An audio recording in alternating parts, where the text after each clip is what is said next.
We're live? Yep, we're live. We're here, barely. Welcome to a rainy Monday here in the Bay Area. And I'm not depressed. That makes one of us.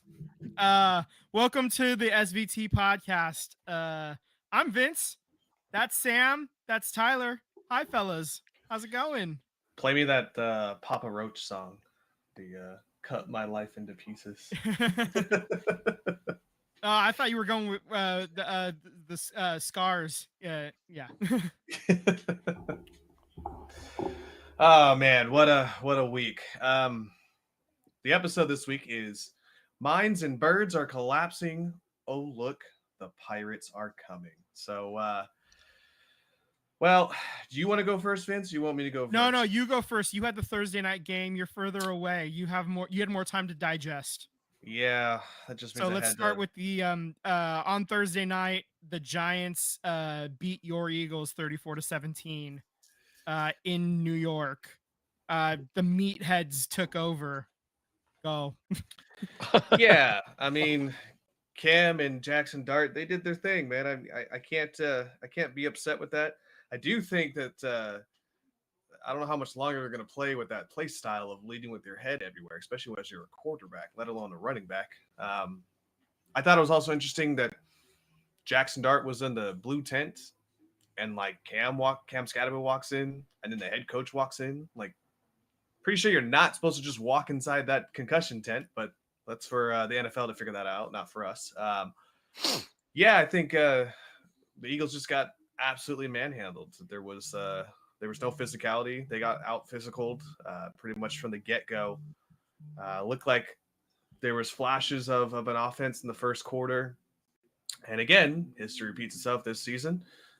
We just throw up duds in the second half. We don't it's like our offensive coordinator does not know how to adjust for second half defenses. So, which is funny because they mostly ran man concept when it came to the offense. And usually Jalen Hurts is pretty good about man. It's probably one of his strong suits as far as dissecting a defense, and he just couldn't do it. And actually, when they ran a little bit of zone, that's when he actually did better than this game. So go figure. There was a play in particular. I do want to touch base on Jalen Hurts' interception. He's almost went a full calendar year without throwing another interception. So I'm not going to be upset about that. I am upset that it was a zero blitz, which means that there's no help from the safety, and that safety came down and A.J. Brown was wide open. I do think that's on Jalen Hurts to understand that it's a zero blitz. You've got about 9 guys in the box.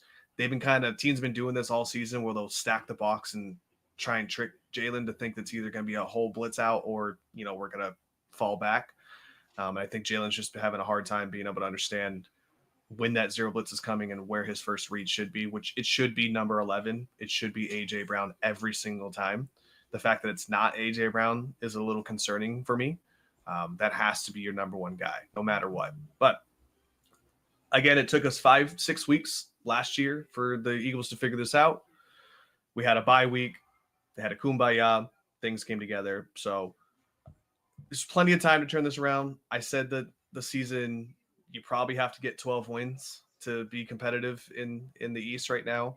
Well, you scratched 2 of them out of a 17 season. So getting a little dicey there, getting a little closer. But at the end of the day, I think the team is going to figure out there's too much talent on this team to not figure this out, right? So if Kevin Petula was really in all these meetings, especially with Kellen Moore last year, I think they're going to figure it out. They had a meeting between Nick Sirianni and KP about how that they've went over film tape since they've had an extended week period before they play the Vikings, and how to fix their third down deficiencies. We're like dead last behind only in front of the Titans and the Browns. So that's terrible with a team of this caliber and the amount of talent on this team. So they get paid the big bucks to figure this out. I hope that they do, because I'm getting really tired of having to go on here every single week and explain how we're killing our defense because our offense can't figure things out.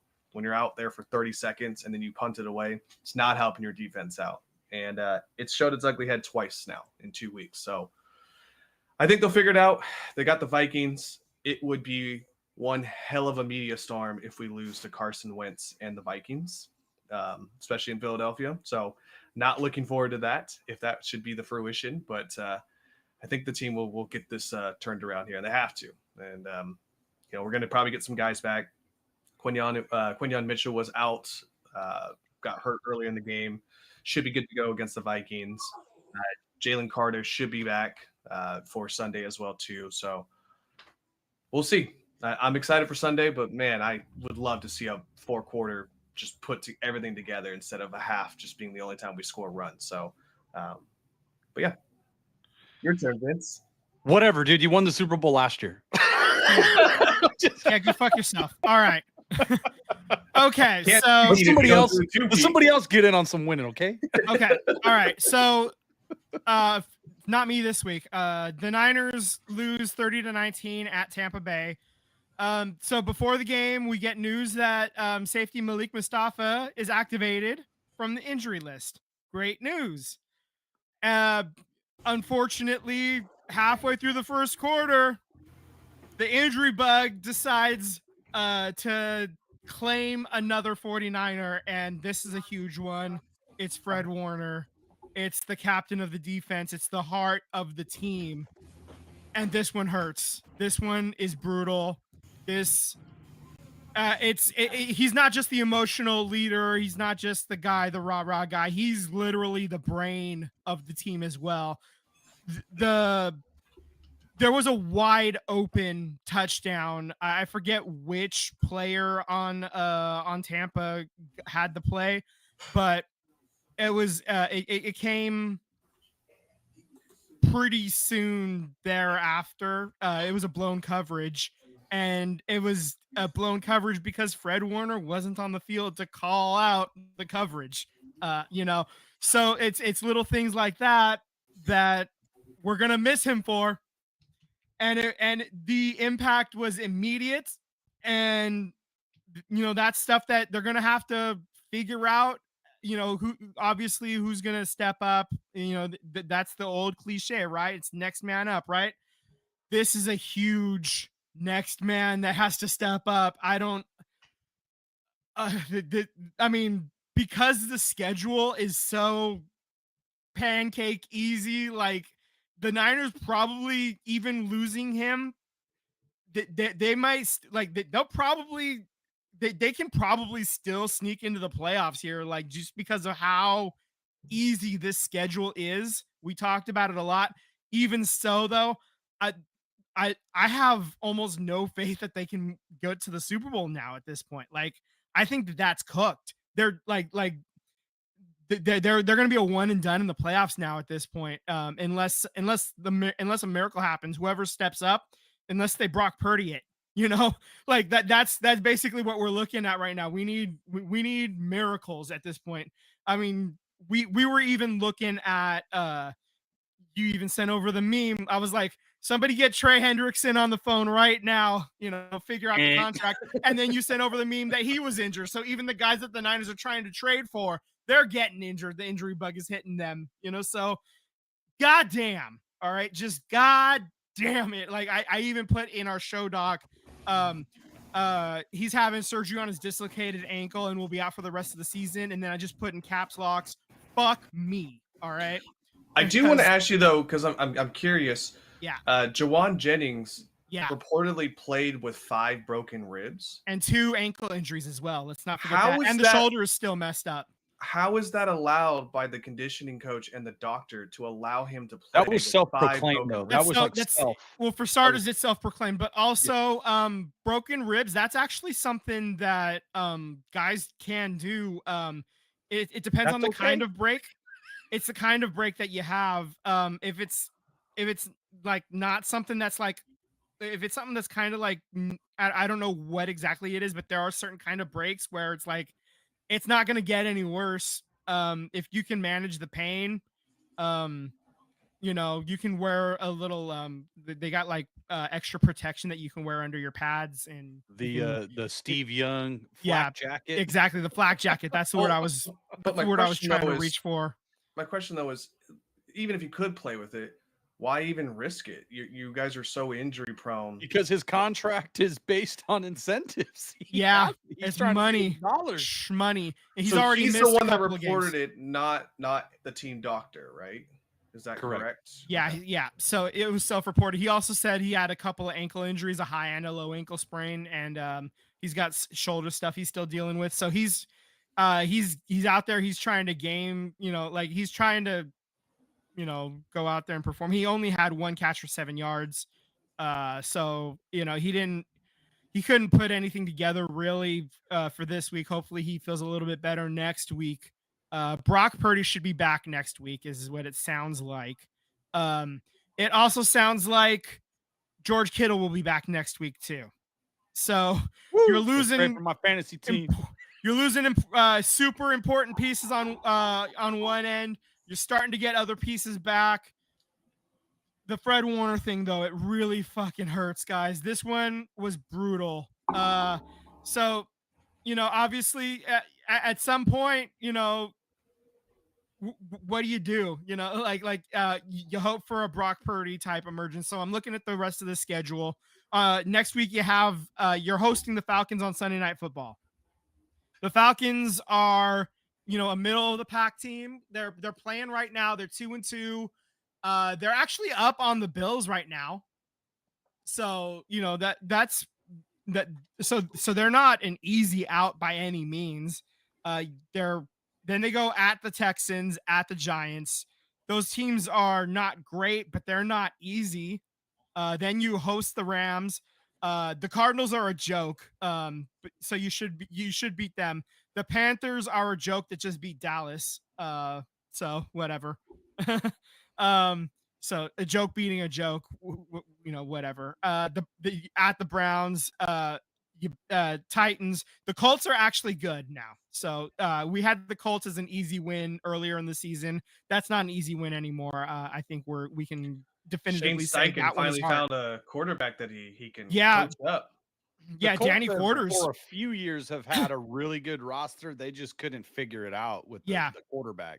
Yeah, and Jonathan Taylor is now healthy again. So exactly. Yeah, and also too.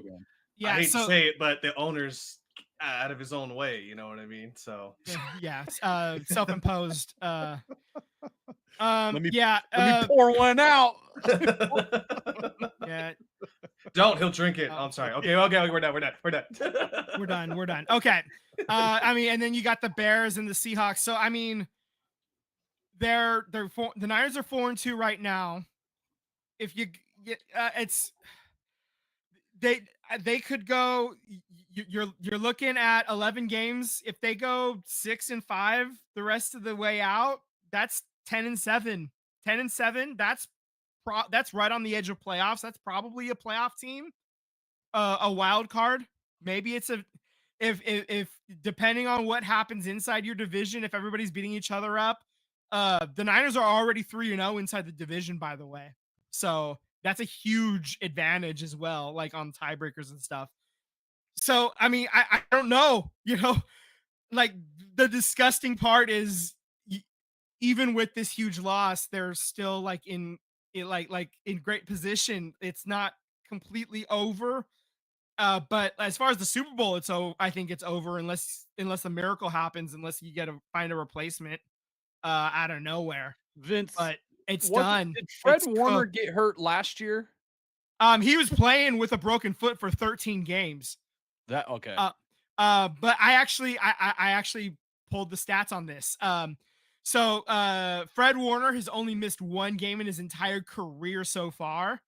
His rookie season was 2018. His one game that he missed was week 13 against Seattle in 2021. Okay. So he's and looking over his entire career, in 2023, in week 18, he only played 18% of snaps against the LA Rams. That was team imposed because they had it all sewed up. Okay. And then every other game, he's played at least 50% of the snaps in his career. Like, that's it. Wait, no, I take that back. 44% against the Patriots in 2024 last year. That was when he broke the ankle, or when he broke his foot last year. So he had that break in his foot, and then he played 100% of the snaps basically for the rest of the season. Like last year, right after that. Good God, that guy's a monster. So, oh my God, he's so important, and we're gonna miss him so dearly. It's huge. I can't like. Oh, so brutal. I'm devastated, guys. Like I literally I work near a mall. So I went to the mall, I went to the sports shops. They had the those black rivalry jerseys. And I went in there just hoping that they might have the Fred Warner ones. And he's like, dude, we sold out on Saturday. We got them in on Thursday. The Fred Warner ones were gone before the game even started. And I was like, crap. So yeah, so I'm gonna keep poking my head in there, hoping to get more delivered. Because I even have like alerts set up on my phone for when the website restocks, but like I haven't got any news yet on that. Yeah. So like I've been wanting the Fred Warner ones for a while, but now they're just I assume they're just gonna be crazy expensive now, even more, even with this injury. So we'll see. Anyway, yeah, so the Niners, it's gonna be rough. We'll see what happens the rest of the year. Can they replace him? That's the big story out of that. Okay. Sam, let's talk about your guys getting the W against Tennessee, embarrassing them so much that they ended up firing their head coach, Brian Callahan. They end up 1-5 this year. He only had 4 wins in between last year and this year total. So you showed him the door. Tennessee has the absolute worst roster in the NFL right now. So I don't think there was really any head coach that can coach up the Tennessee Titans to being 500 or better. Last week against the Cardinals, they were really lucky to get that game. So they should be a defeated team. You know? Yeah. So Arizona handed him that game last exactly. week. Arizona gave it away. So as for the Raiders, yeah, it's always great to get a win no matter how it looks like. It was a really ugly win, being what the Titans are and what their roster is, and where they're at as a franchise. The Raiders coming into the season, by my own prediction, I thought they were going to be a 8 to 9 to 10 win team. I thought they were going to be much better than what they are. Regardless, they should have dog walked the Tennessee Titans. This should have been a 30 to 10, 30 to 7 whooping, and it was not. So Calvin it's Ridley, great to get the is win. robbing the Titans, by the way. It's crazy that Calvin Ridley, Tyler Lockett being there, and they both had 1 receiving target. Calvin Ridley, I don't even think he played. I think he was like 1 series, or he was not in the game. So yeah, this offense is, to your point, is terrible. It's terrible. It's terrible. For the Raiders, the offensive line is still a work in progress. It's still not very good. One amazing stat is Ashton Genty has more yards after contact than yards from just running the ball traditionally.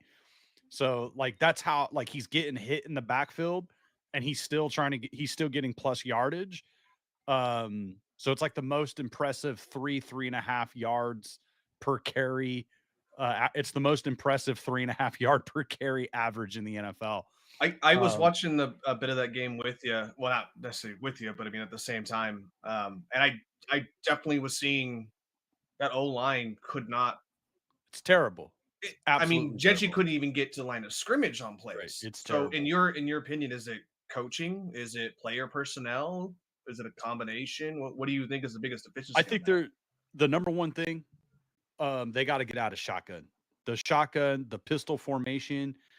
You got to help your tackles out. You're playing with a backup in Stone Forsythe and DJ Glaze, the young right tackle. DJ Glaze, he struggles against speed rushers. So when you have the quarterback in shotgun or in pistol, you got these linebackers, you got these guys doing stunts.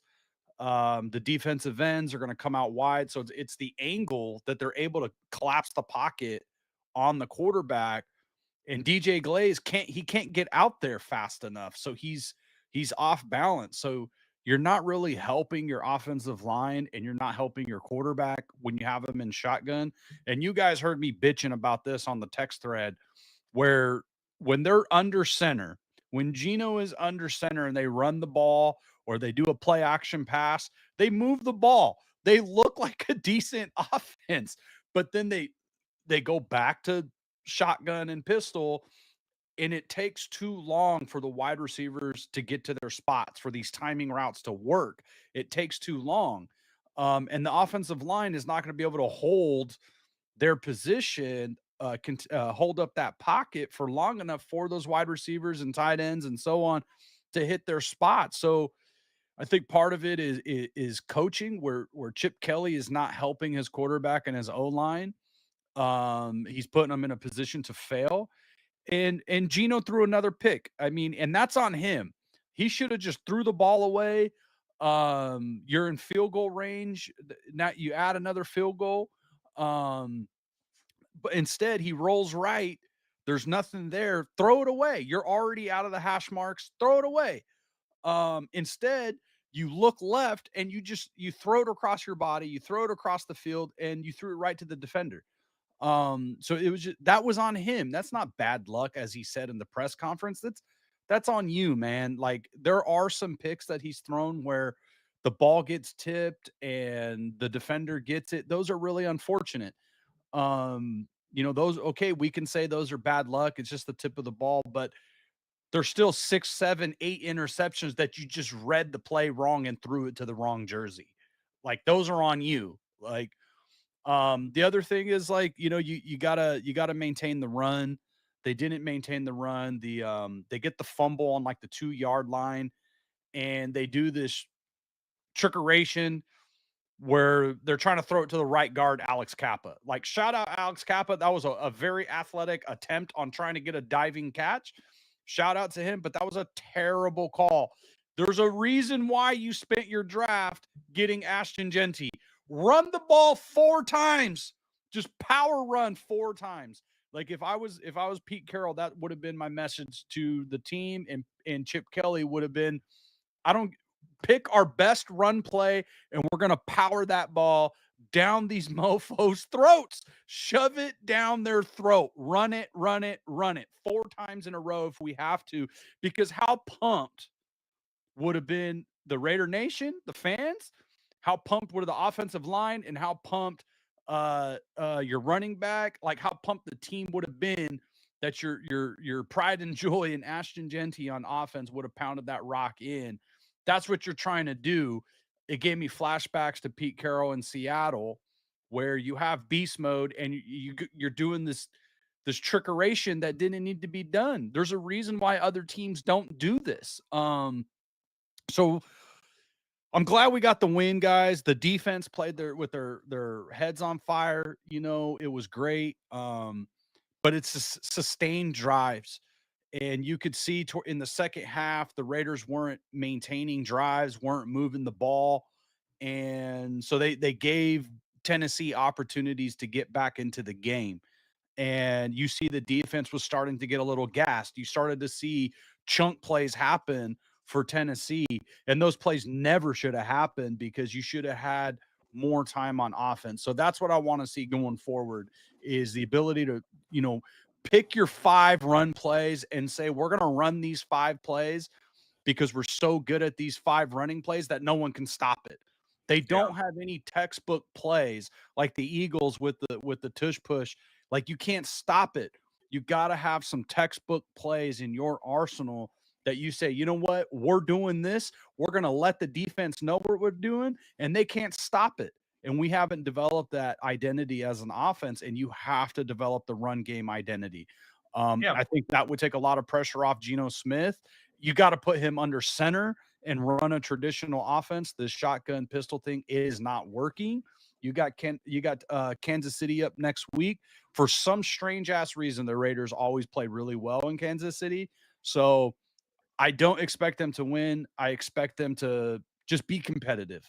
If you can steal a game and now you and the Chiefs are 3-4, that would be incredible. I think the Raiders are a 2-touchdown dog right now. going into that game. So if you can, make it a field goal, like if the Chiefs have to have a game-winning field goal, that's a win for me. Yeah, he's been missing a lot to the left, by the way, in Butker for the Chiefs. Yeah, I mean he's, Oh. yeah. I know. Oh. Yeah, Small's I would love to violin. block that one. Saddest So song. love Yeah, to fuck block that guy right in the ear with no lube. I The think other, the Eagles and the Raiders are very similarities this season in terms of second half adjustments. I mean, like I know Jalen Hurts isn't throwing picks like Geno, but in the retrospect of just getting the run going, and it just seems to be that it can't get unlocked right now, and hopefully that identity gets Yeah. unlocked for both teams. my final thing is, I was looking at the roster, and I didn't know this until right before kickoff. I was reading an article where the Raiders have like 11 rookies on this team right now, and this is the largest rookie class the Raiders have ever brought in any era, any season. So it's the largest rookie class they've ever had. And then they got like another 15 guys that are in their second or third year. So half the roster is rookies or guys in their second and third year. So I expect next season that trend to continue. I expect another 10 or 11 rookies on this roster. And that's something that we know about Pete Carroll. He flips the roster.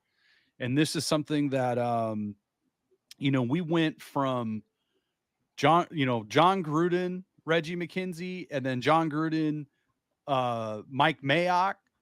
And then you go to McDaniels and Ziegler, and then you go to Antonio Pierce and Tom Telesco, and now you're here with Pete Carroll and John Spytek. So there's a lot of players that left this team, like Robert Spillane and Divine Diablo were developing as good linebacker names.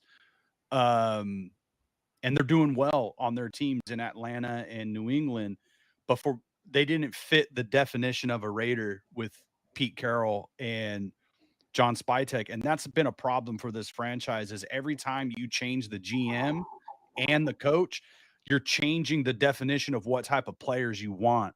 So you're letting these guys walk, and then they develop on other teams. They become stars on other teams or rotational players on other teams or whatever.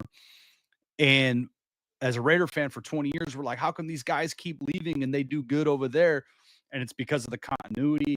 It's because stability in other franchises. And that's something that I hope changes is that, like, I know it's not what we wanted as Raider fans. But now that I'm faced with reality of living through it, is that, the continuity is the biggest enemy here, and we need some consistency. So you got to ride this season through. You got to ride next season through. And I think you really have to give Pete Carroll all 3 seasons to really turn this roster over and implement the program. Because you need to, if he fulfills his 3-year contract and he makes it those 3 years, obviously that means Ashton Gentine is in his 3rd year. And this whole rookie class is in their 3rd year and so on and so forth. So, I mean, like, you really have to stick to your guns and let this process develop. I like what they're doing as far as like roster for the young guys. It's going to take some time, and that hurts because for us as the fan, this is 20 plus years of darkness, of pain and sadness and losing. And that's hard to deal with. Right. For Pete Carroll, it's year 1 in a building process. And for Spytek, he's looking at it like the Eagles, like Howie Roseman. He's been there 20 years of building these teams. And I went back and I looked at the Eagles draft when Howie Roseman took over. And he was ridiculed. People wanted him fired after day 1. Yeah, I mean, but you look at that draft class, he hit on like 1 pick the first year. The rest of the class was terrible. His best drafts are all like within the past 4 years. Like right now, his best drafts are on the roster. Like if you look at their roster and how they won, the best draft classes are like right now. Like he's living through it right now. Yeah, he So was it's ridiculed because interesting how the roster comes together. he took Jalen Rager over Oof. Justin Jefferson, right? Yeah, that was a bad one. That was a bad one. And Yeah. while hindsight is 2020, that's probably the better pick is to go with JJ, right? But if you think about it, Jalen Rager gets traded. That's draft capital, which ends up becoming incentive to be used to trade for AJ Brown, which you also use that draft capital to go get, Devontae Smith, the Heisman Trophy winner. So who's to say, you get a Super Bowl ring out of it, or maybe you're paying Justin Jefferson and you can't get enough talent to produce a quality team, So hindsight is always 2020, but I'll take the Super Bowl win over a missed draft pick any day of the year. So. Absolutely. So I think that's the blueprint they're going with. So I'm just trying to, stay positive, find the silver lining, and that like I just like any other fan, I want to win. I want to feel good on Mondays. I want to talk crap at the water cooler as well. But you got to look at this roster, and they don't have that quarterback in the middle of the field on defense. Max Crosby's the heart and soul. He does everything right. But you look at the best teams, and it's always great to have that edge rusher. But the best teams, the guy with the green dot is the linebacker in the middle, and having a safety and a corner that can take some of the wide receivers out of the game, and you don't have that on the second and third level right now. Offensively, you don't have a line, and you don't have a legit number one wide receiver, even with Brock Powers when he's healthy. So they're missing some things. And on the offensive line, you need 5 guys and some swing guys, some guys to step in. And Colton Miller's out, and the other guys, we don't know about JPJ. Right now, he's really good. He's the best that we have, but we don't know if he's a Pro Bowler. We don't know if he's all pro. We don't know if he's going to hold it down for 10 years with these concussion problems. So Colton Miller is like the only one that's a proven commodity. Everybody else is like, right now the tape shows that they're not very good. So you have some serious holes to fill. I'm just glad that they got this win. So I feel good today. And you see some of the progress being made with some of the young guys. That's what I'm looking for the rest of the year, is these young guys keep taking steps. And, last year with Brock Bowers, you had some other good draft picks. So I still feel like there are two draft classes away from being really serious contenders. And the final thing I'll say is like the feeling of having a young quarterback on the roster, where like, look at the Giants, they get the win against the Eagles. They feel good, but even at, what are they, 2-4? It feels different, right? It feels different, like, that you have that guy. And even Tennessee, you feel like Cam Ward can be that guy. You just need to get him the right head coach and offensive coordinator. It makes all the world of difference when you have that young quarterback. And I think that's what they're trying to do, is build this roster up and put a quarterback on it. And they're like the Golden State Warriors, man. They try to walk this fine line of winning right now and building it for the future, like this 2 timeline thing. And in the NFL, that does not work. It will not work in the NFL with the salary cap and injuries and all those things. So I'm feeling good today, but there's a lot of work to be done, guys. I give them a C. They should have blew this team out of the water, but they get a C grade because they get the win.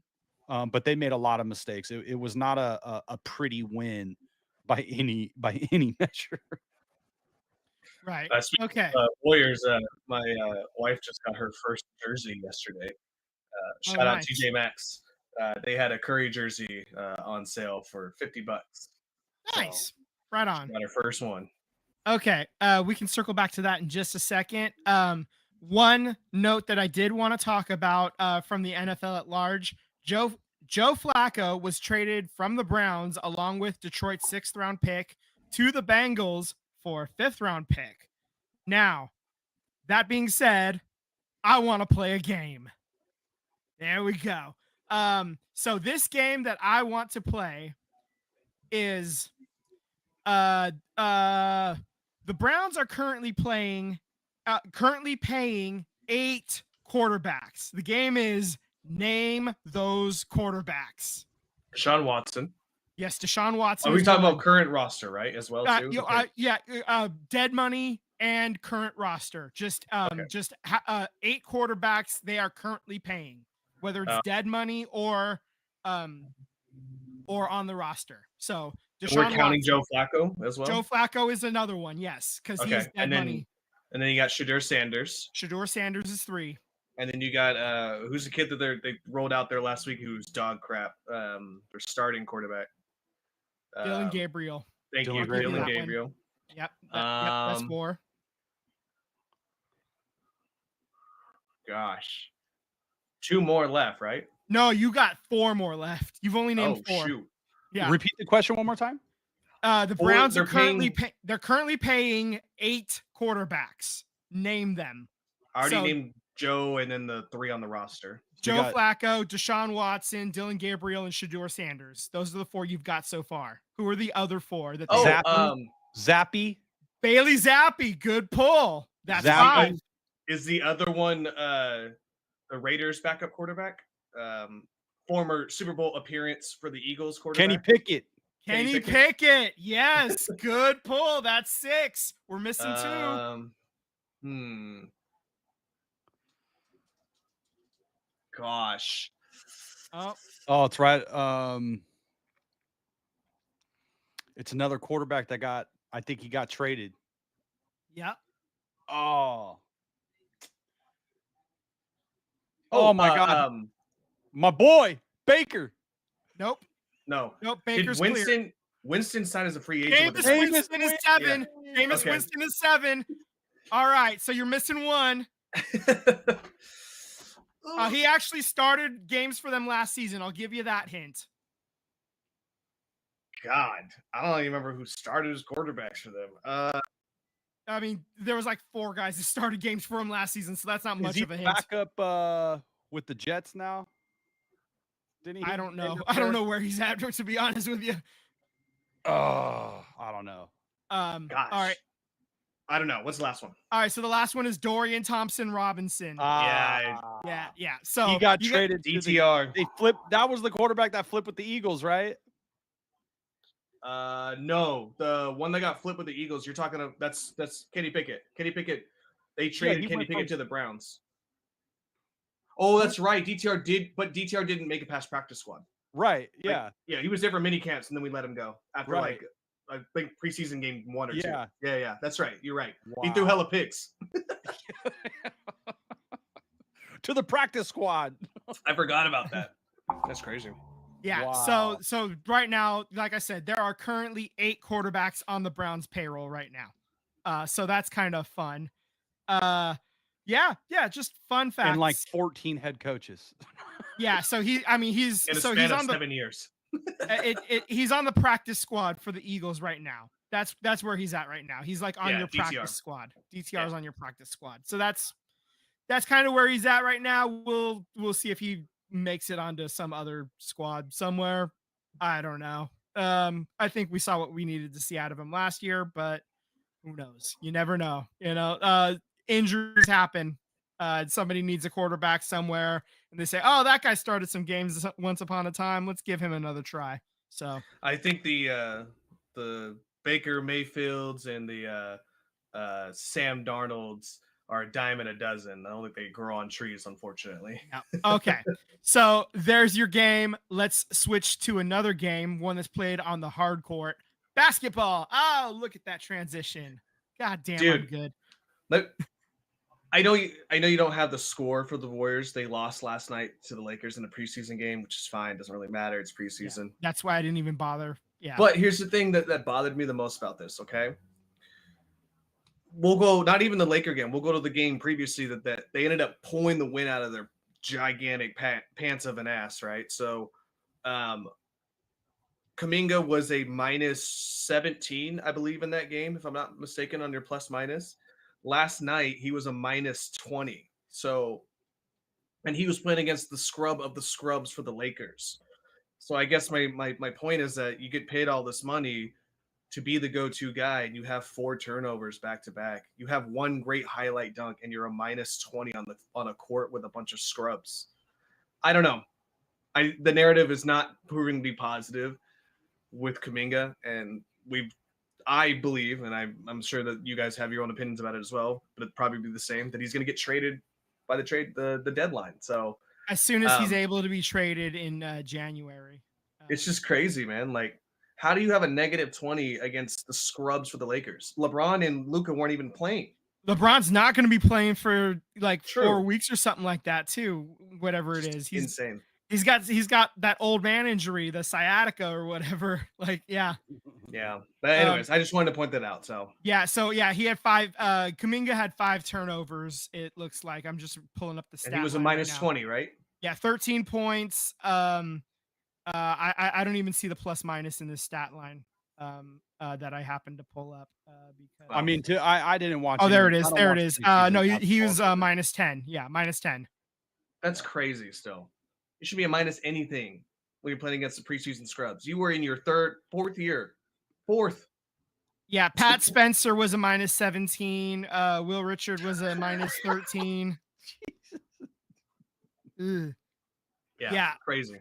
And You should look up the free throw disparity. I think it was like 39-7 or something like that. 39-3. The free throw disparity was insane last night. And I couldn't even watch the game because I don't even have NBA League Pass. Oh yeah, it was 35-8. Yeah. Look at that. To favor of the Lakers. Yeah, in favor of the Lakers. Yeah. So, anyways. Boy. Anyway. Okay, so Moses Moody does have a calf strain, and he's going to miss the rest of the preseason. The team is optimistic he'll be ready for the regular season.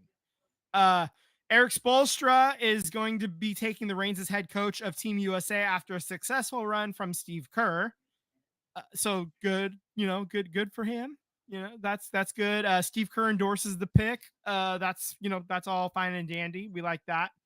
I think he's going to have a tough task, if I'm being frankly honest with you. It's no knock on Eric Spoelstra. I just think the world's talent versus what we're going to have in 4 years. I don't know. I don't know if we're going to be able to beat France.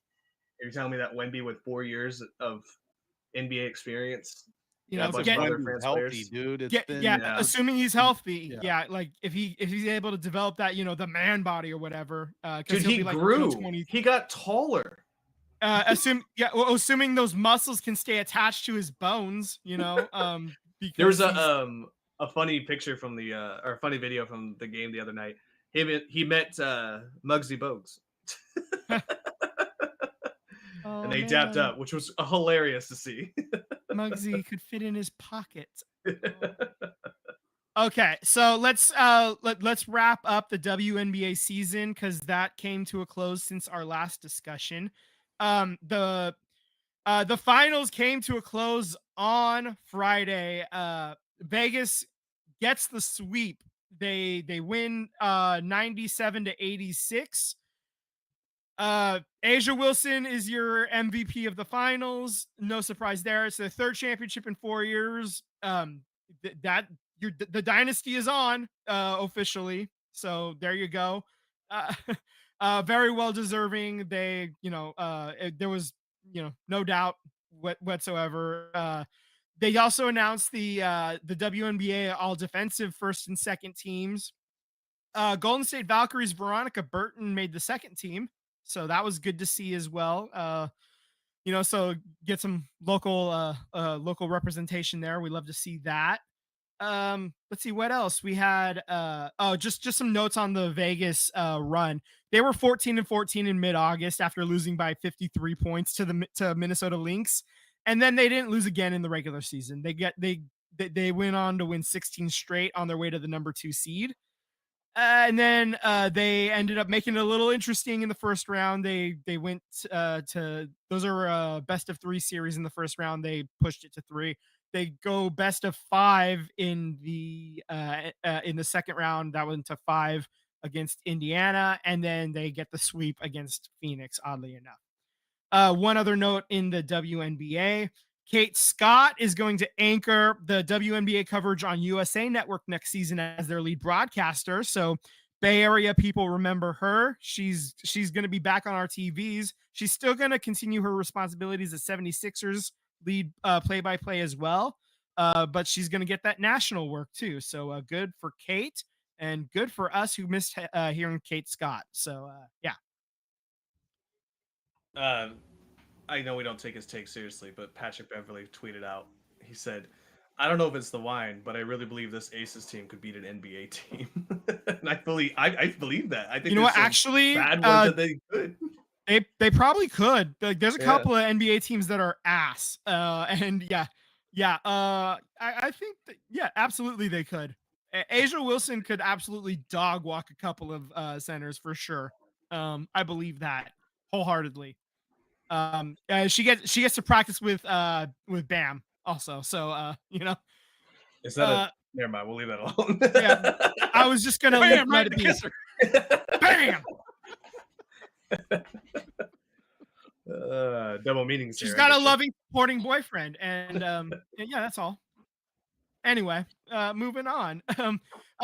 They just wanted to note before we move on from basketball entirely. Now that the season is over, the next thing we're just kind of keep our eye on is there's gonna be possibly a work stoppage coming. We got uh we can dive deeper when there's more time, but just kind of keep an eye out there. The commissioner really put her foot in her mouth, and we can dive deeper later, but it's not looking good. There's probably going to be a lockout, and it's not. Yeah. Anyway, so let's move on to hockey. I before we dive into the Sharks real quick, I just wanted to talk generally about the PWHL real quick. They're already talking expansion. The Professional Women's Hockey League is expanding this season to 8 teams. They started off with 6 teams. They have their own original 6 with Boston, Minnesota, Montreal, New York, Ottawa, and Toronto. They added this season Seattle and Vancouver, and they're already talking about next season maybe adding up to 4 more teams. So possible cities they're looking at maybe Calgary, Edmonton, Hamilton, Quebec City, Detroit, Pittsburgh, Denver, Los Angeles, Las Vegas. There's also maybe other cities as well. So they're expanding, and they're expanding fast. Maybe we'll be having some teams kind of close to us to look at as well. So just kind of putting that all on the radar for us to just kind of keep a note of, and if teams may be coming near us, we may want to take a look at that as it becomes closer and closer to our neck of the woods. Okay. So as we say, we do focus mostly on Bay Area stuff, but this is stuff that's getting closer and closer to us. We want to keep an eye on it. So there we go. All right. Now let's turn to the team that is in the Bay Area right now. That's the San Jose Sharks, team that's on my hat right now. I'm gonna start. Yeah, I knew you had a Sharks hat on as well. I'm gonna start with some good news. The Sharks have never trailed this season. Bad news is they have not won yet. They have not won a game yet. They have not trailed, but they haven't won a game yet. They haven't finished the game in regular time. They have not. They have not trailed for a single second this season. Okay, so that's a promising start. They have not won a game yet. It's only been 2 games. So let's start with some things. There's not a captain as of yet this season. They started off by naming Tyler Toffoli going to wear the A for every game. So he's your de facto captain, but not wearing a C. He's going to be the permanent A. Barclay Goodrow and Macklin Celebrini are going to wear the A for home games. Mario Ferraro and Alex Wenberg are going to wear the A on road games. I don't know, man. Coaches really love Barclay Goodrow. We saw it in his first stint with the Sharks. We saw it in Tampa, and we saw it in New York, and we're seeing it now. For whatever reason, coaches really love him, but when he's on the ice, I don't know, man. Mistakes happen, and I don't get it. But good on him for, you know, getting that ice time, getting that paycheck. Good on you, bud. Um, okay, so the owner Hasso Plattner, he actually had some stuff to say Yeah. during opening festivities. So they asked him some questions. He had some press availability. He talked about when he traded when Tomas Hertl asked for his trade last season, or I guess a couple seasons ago now at this point. He said that Tomas said, "Please let me go. I played 10 years for San Jose. I got 3 knee injuries. If I get one more, I'm done. Please let me go to a team where I can have a chance to win this goddamn cup." So I mean, I respect it. And they sent him to Vegas, which hurt a lot. But that's a team that's basically from their inception has been in the mix to win the cup, and they did get the cup fairly recently. So I respect an owner that respects his players enough to give them what they what they ask for. He actually had stuff to say about the Erik Karlsson deal as well. He said, first, 1 star is not enough. Second, his qualities and his deficiencies. He was not the most team-friendly player. He was good, but was probably very good on a very good team. So maybe he was, as soon as the team went bad, maybe not the best player to have around, I guess was the implication there. And then he talked about former GM Doug Wilson. He said, all these years we worked together, he told me he didn't like long-term deals. And then all of a sudden we made long-term deals for Vlasic, Hertl, Karlsson. I don't know what happened. Probably he was afraid of the future. If we lose these players, he will go down with a losing team, which we finally did. So, and he had a bunch of other quotes as well. I like But yeah. I like the honesty. Yeah. To be honest with you. Yeah, we don't hear from him a lot, but I'm glad that he's actually is a guy that is in regular contact with his players. He's in regular contact with the with the front office, but he also is somebody that's gonna let him do the thing too, and he's willing to. We talked about it before. He's gonna let the GM and he gives them the green light. He trusts the guys to do their job. He's trusting Mike Greer to do the process of the rebuild and now the building back up. He's letting the smart guys do the smart guy things, and he's unafraid to cash the checks when it's time to cash the checks. And he's I mean, from that is the first time I've heard of this. So my personal take about it is I love the openness. I love the honesty about it all.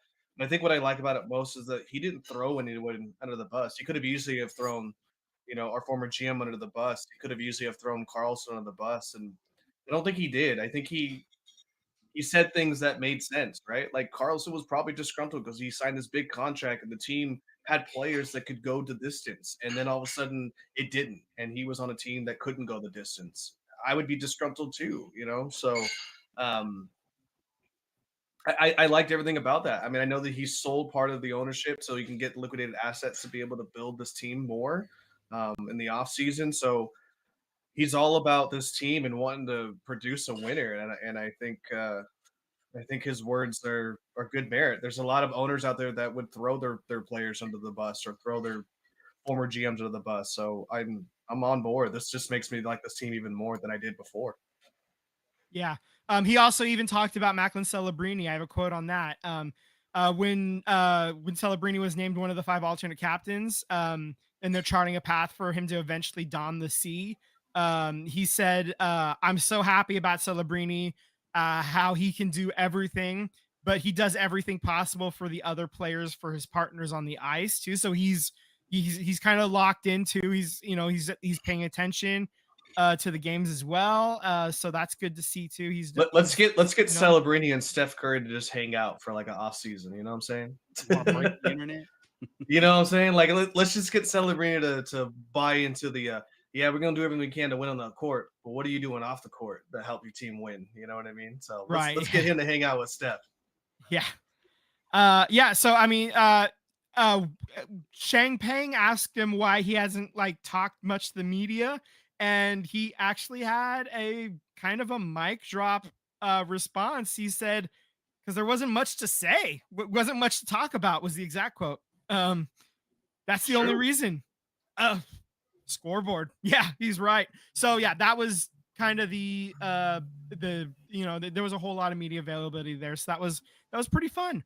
So okay, so let's talk about the games themselves. Thursday was the opening night game. There was a lot of scoring on Thursday. Sharks ended up losing in overtime 4-3. We kind of hinted at it before. Sorry. So the Sharks were up 3-2 with under 2 minutes to play. And then you miss an empty net opportunity. You miss the second attempt on the wraparound from a stick lift. And then off a dump in attempt, really. It wasn't even a true shot on goal, but it was just a really bad bit of puck luck. Or good bit of puck luck if you're an evil Vegas fan. It bounces in and and there the game is tied. I don't know what else you can say. That was just really, really bad puck luck for the Sharks. For a really fortunate bounce for Jack Eichel, and then in overtime, Nedeljkovic goes way out of his crease, like almost to the blue line to go play a puck. He then misplays it, and then Terrible. Riley Smith has the easy tap in. It was really early in overtime. I don't even know how to explain how that was such a blunderous job. When I saw that on my phone, because I didn't have whatever app it was on. Yeah. So when I saw the highlight on my phone, I literally wanted to throw my phone against a wall. I was like, what was that? Yeah, I was not. I was astonished that it happened, man. I could not believe what I had just seen. I've never seen that, dude. It was my jaw had dropped. It was bad. Like, okay, so you know what? The Sharks have been doing this. So they did this 2 years ago. Remember the image of 3 of our D linemen laid out on the ice while they're holding the stick? Yeah, we won that game. Yeah, yeah. So but you know what? So that game happens on Thursday. You know what? That's a cup contending team. Bad luck on the puck, to tie the game. You know what? Shit happens. We move on. We're playing Anaheim. Surely that can't happen again. Surely that, that's not going to happen again, right? Okay, fast forward to you're up 6-5 with less than a minute to go. And with 19 minutes and 9 seconds into the third period, Anaheim with the extra man, because they've emptied they pulled the goalie. Chris Kreider, he fires a shot. Askarov gives up a rebound, and then everyone on defense is just kind of standing there with their thumbs up their ass. Nobody's reacting to it. Kreider gets another shot at it, and then he buries it home. Askarov gives up, he needs to work on a little bit of his rebound control. He kind of got left hung out there to dry a bit, man. Like I feel a little bit bad. Some of the goals he gave up, a couple of them he's gonna want back, but a couple of them, I don't know what you can really do about that. So the save percentage doesn't look great. It's an 837% save percentage for him, but it's like, so some of those goals, like you're defending a 2-on-1, and what can you do, right? So it's a little rough. And then in overtime, I mean, the coach said it in the post gamer interview is, we should be 2-0, and I don't think any one of us thought that they were going to be a playoff bound team this year, but you should be 2-0. 2-0 is 2-0. That's right. Yeah, and you gave it away. Right now, they're because both of these games were lost in overtime, they get the loser's point. So you have 2 points in the standings, but you should have 4 points in the standings right now. So it's like you have 1 win in the standings, but you should have 2 wins in the standings. Upcoming games, you're hosting Carolina. That's another cup contender. Then you go at Utah on Friday. That's a team that is a very trendy playoff beat pick. that team. I think the Sharks have to be the team to set a tone, in my opinion. Yeah. Set the tone, boys. And then you're hosting Pittsburgh on Saturday, the second game of a back-to-back. I think that would be kind of a fun. It's the second game on a back-to-back though, so like it's kind of tough for my win of the week to be Pittsburgh. They're the worst team of the bunch, but for the second game on a back-to-back, I think I'm actually, for my win of the week, I'm gonna pick Utah. I'm also gonna take Utah. I think you got to set tone, beat that team. Otherwise, we might as well start ramping up the old. Is Gavin McKenna in play? Yeah, the tank. Yeah, the tankathon. Yeah. Otherwise, Sam, who's your win of the week? You got Carolina, Utah, and Pittsburgh. Just to break it up, I'll go with Pittsburgh. All right, you'll take the back end of the back-to-back. All right, that's fine. All right. Cool. I kind of forgot about our win of the week segment last week. Otherwise, we would have done that. Wouldn't have mattered anyway. Wouldn't have mattered. No, because we didn't get a win. So that's that for that. Unfortunate, no wins, but that's. Wait, Vince. It's a new year. It's a new year. It's a new season. Mm-hmm. Do you want to give? If they get the win, they get the point, right? But do you want to get a half a win if it's in regular or overtime? Do I want to get do I want to award a loser's point? Is what you're asking? Right. You don't lose it. You don't lose it if you get it wrong. If they get the win, you get the point, right? But if you call it in regulation or in overtime, you get a half a point. No. That way you can break up your tiebreaker. No. We won't worry about that. We won't worry. You know why he doesn't want to do it? You know why he doesn't do it, Sam? It's because he was like 14 games behind us last season. Doesn't matter, because it doesn't matter. I started making picks to try to catch up last year. That's why. That's why I ended up so far back. It's because I had to be bolder. And it ended up not mattering. When you start falling behind that far, you got to get crazier, and it's just not working out. Anyway, I'm just giving you a chance for a half point, man. You never know. All right, we gotta move on. We gotta start ripping through this, guys. We're over time. Let's go. All right, so soccer. Let's talk soccer. There was no Wrexham, but we do have international soccer. Real quick, men's national team, they get a draw versus a very good Ecuador team on Friday. This is one note. This is the first time the U.S. men did not get a victory while playing in Austin, Texas. They were 6-0 before this match. It's also the first time they've ever conceded a goal in Austin. But that being said, Colombia is the second or third best team in South America, behind, depending on where you have Brazil ranked right now. Brazil's a little bit down, I think, right now. So, I think Colombia is probably the second best team right now. Argentina obviously is number one right now. So yeah, this is a huge performance out of the team right now. So Balogun looked great. Yeah, I'm happy to see Balogun get on the stat sheet there. Yeah, as well. They're hosting Australia in Denver on Tuesday. That game kicks off at 6 p.m. So there's your men's update. Let's switch over to Bay FC. They end up getting a draw against Seattle on Friday. Taylor Huff got a goal. Rachel Kundananji drove the right side. She crosses the ball into the 6-yard box, and Taylor Huff just had an absolutely clinical finish. And then in the 84th minute, because Bay FC loves giving up late leads, all season they've been doing this, Jess Fishlock comes onto the pitch as a late substitution, and she gets a goal. Seattle basically crashed the net. Bay FC could only manage a half clearance, and then Fishlock just kind of came in and just kind of kept feeding it back into the mixer, and then just finished it away. And Bay FC has been eliminated from the playoffs, so don't have to worry about that. Only a couple of games left in the season. Their final home game is this Friday versus the North Carolina Courage. So that'll be fan appreciation night. I'm trying to see if I can get out there for that, but that's still to be determined.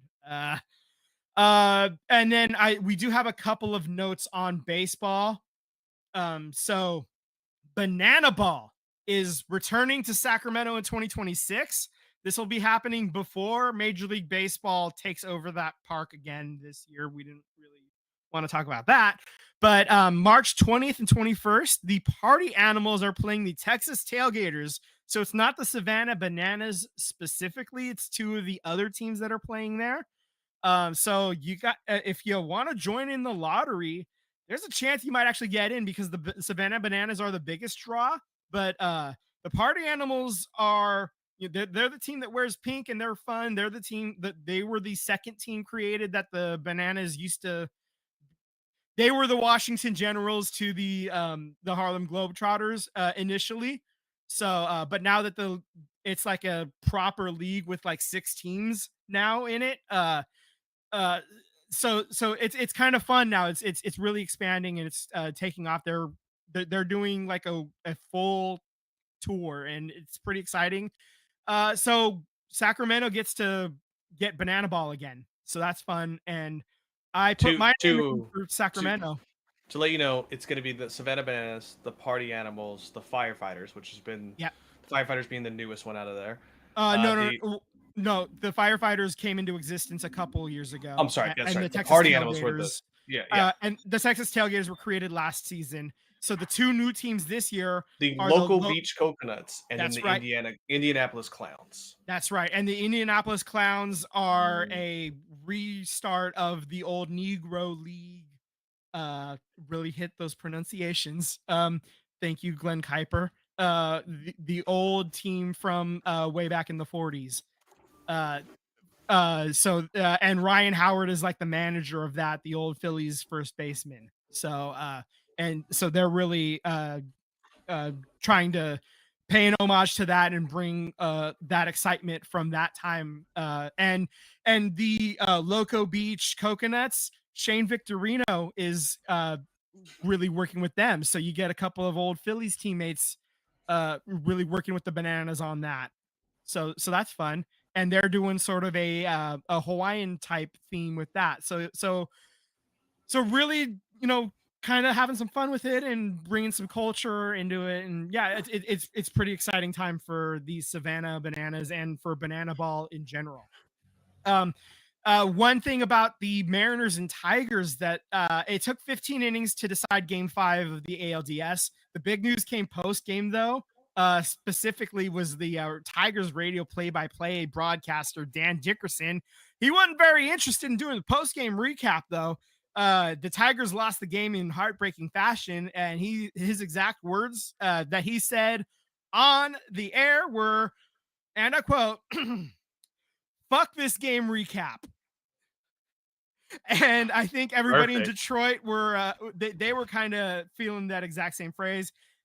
I mean, he said it was like 2:30, 3 a.m. at that point when he said it in Detroit time. So I don't think anybody was really begrudging him at that point anyway. So, yeah. Well, on that note, too, since you're talking about the Mariners have taken 2 games against the Toronto Blue Jays, which is commanding because both of those games were in Toronto, and Toronto couldn't take one on their home field. Now they go back to a hungry and very boisterous Seattle fan base that hasn't been to the World Series ever. So good luck, Mariners, and good luck, Toronto. Yeah. Okay. I think that's it for me. I said so much. Also, too, since we're talking about baseball, I'm also just bringing it up. Today, the Brewers and the Dodgers are playing, and the Dodgers hit a grand slam. Oh, wait, no, they didn't. It was retrieved back, thrown in the air, caught back in the center field's hand, who then threw it in. They got the force out at home plate, and then doubled up third base, as in he didn't get back to his base. So, wild stuff going on in the NLDS here. So, good times. Or NLCS, sorry. Good grief. So, what a mess. Anyway. Thank you guys for listening to the SVT podcast. Subscribe to get alerts when we go live Also, if you don't have time to listen to the full episode on Monday, we are putting out several segments on YouTube. Follow us on Instagram and Threads at SVT Sports Pods. Make sure to slide into the DMs like a baseball player getting home, and we would love to interact with all you beautiful people. FJF.